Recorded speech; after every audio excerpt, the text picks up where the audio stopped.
हम सब ने रामायण की कहानी सुनी है। ये हमारी संस्कृति का एक बहुत बड़ा हिस्सा है। लेकिन क्या हो अगर इस जानी पहचानी कहानी का एक बहुत ही जरूरी हिस्सा यानी राम और सीता के विवाह की उम्र को लेकर एक बहुत बड़ी गलतफहमी चली आ रही हो।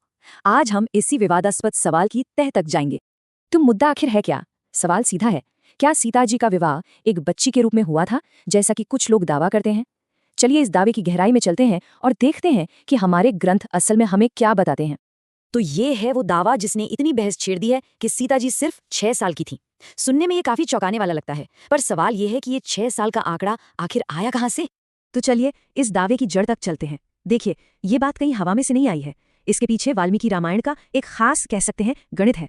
तो जो लोग इस बाल विवाह वाली बात को मानते हैं ना, वो सबूत के तौर पर इन्हीं 2 श्लोकों को सामने रखते हैं। उनका पूरा का पूरा तर्क बस इन्हीं 2 श्लोकों को जोड़ने पर टिका है। अब देखिए, ये कैलकुलेशन कितना सीधा साधा लगता है। सीता जी कहती हैं कि वनवास के समय उनकी उम्र 18 साल थी और शादी के बाद वो 12 साल महल में रहीं, तो बस 18 में से 12 गए, बचे 6 साल। Simple maths. और इसी हिसाब से राम जी की उम्र निकलती है 13 साल।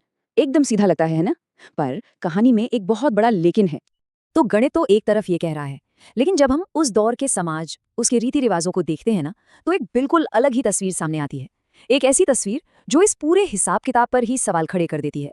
जरा सोचिए, उस समय एक क्षत्रिय राजकुमार की जिंदगी कैसी होती थी। करीब 11 साल की उम्र में होता था उपनयन संस्कार, मतलब उनकी फॉर्मल एजुकेशन की शुरुआत।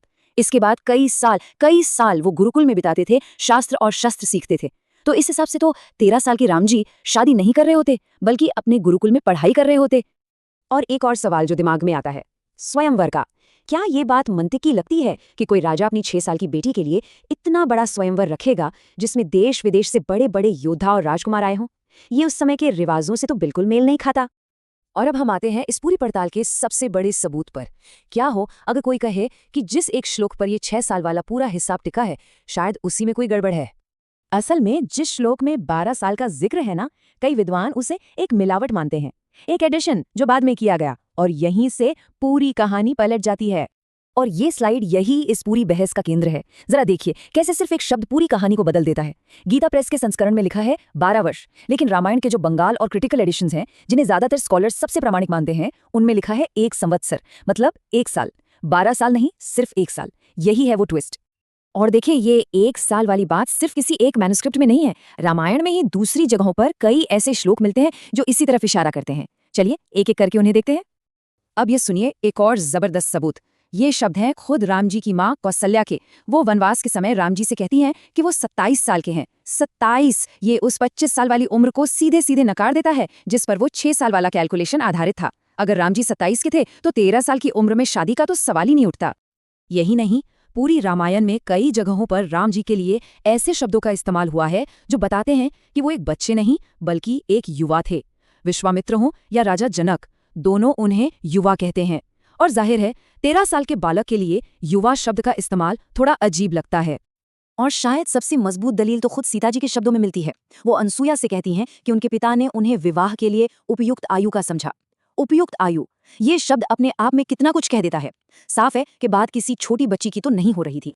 तो ठीक है, इन सारे सबूतों को एक साथ रखकर चलिए अब उस 1 साल वाले आंकड़े से उम्र का हिसाब फिर से लगाते हैं।